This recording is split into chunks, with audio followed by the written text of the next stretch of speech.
biggest change that ever happened in human history when we went from hunting and gathering agriculture to the Neolithic Revolution. Hunting and gathering really isn't necessarily a type of agriculture. Just, hey, men hunt, women get berries, essentially, but lots of other things with that too. And so, yes, it's what they did to keep them alive, but no one would basically define that as agriculture. They would define that as a way that people did survive. So between 8,000 and 10,000 years ago, Neolithic Revolution happened. It's the beginning of farming. Where it happened, why it happened, we don't really know. Carl Sauer suggests that it happened to all the world independently of each other. Why they adopted it, we're not really sure because in the end, a lot of things changed. Some of them for the better, some of them for worse. For example, you're going to have way just more um, stratified social structures. Uh, Women definitely take a backseat gender-wise between men and women.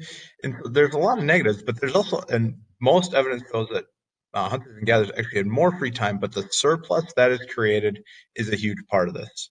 The specialization of labor, the urbanization, and you really have humans affecting the environment for the first time. Let's look at some of these issues.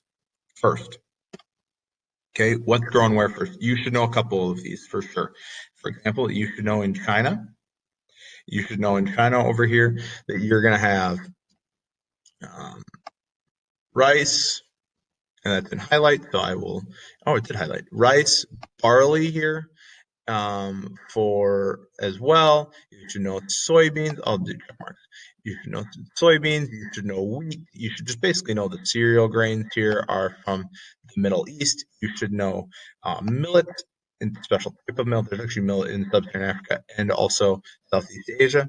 And then over here, you basically know the sweet potato, potatoes, bean, squash, pepper. Animal side of the things. On the animal side of things here, you have basically all the good animals. The beasts of burden are from the eastern hemisphere, so horses, chickens, dogs.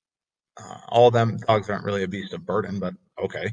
Chickens are my personal favorite. They're India. Cows from both Mesopotamia and India, and turkeys from Mesoamerica and more specifically modern day Mexico.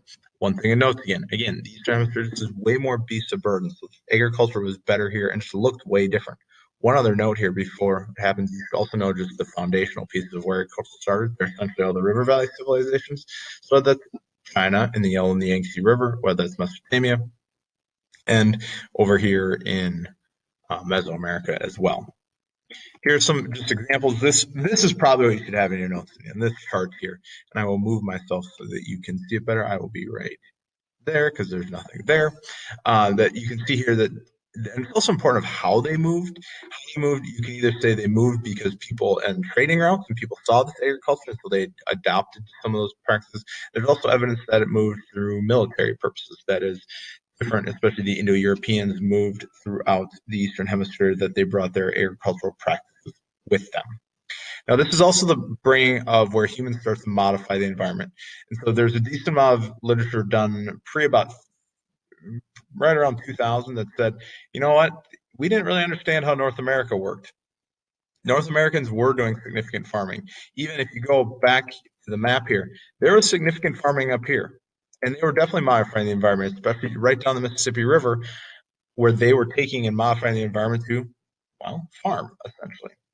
So here's what you're looking at with how this plays out. So whether this is irrigation channels, as seen here, so this is the canals that the Persians built, or just more simpler irrigation, or today, where you have these monster sprinklers who can basically do whatever they want. You could do this in China, where they built their hillsides with rice, and then you can just see the ones here, or even Machu Picchu is an example of terrace farming, where you're making it so you can build more farms onto the hills. That's essentially how the Incas survived. Deforestation, though, comes with that. Not surprisingly, that to make more agricultural land, you're going to need more trees. So this is the Desertification Index 2012 of basically spots in the world that have a significant problem with desertification. And the last slide here with this before I go back is also humans have shown desertification. So if you look, especially the places basically right on the border of already arid land, that is, we're using our water supply more and more for agriculture. The water reservoirs just aren't being filled back up again. And so we're starting to desertify more of our land. So if I go back here, just the one more thing here historically of how to look at this is also be aware. So this is a pretty cool map. You can pause this and look at this of where things were growing originally and now where they are growing today. But then lastly, you should be aware of the climate exchange. Think about a piece of pizza, basic pepperoni pizza. You could not have a pepperoni pizza before the Columbian Exchange. Tomatoes are growing on one side of the planet, seen here. Okay. Oops, sorry.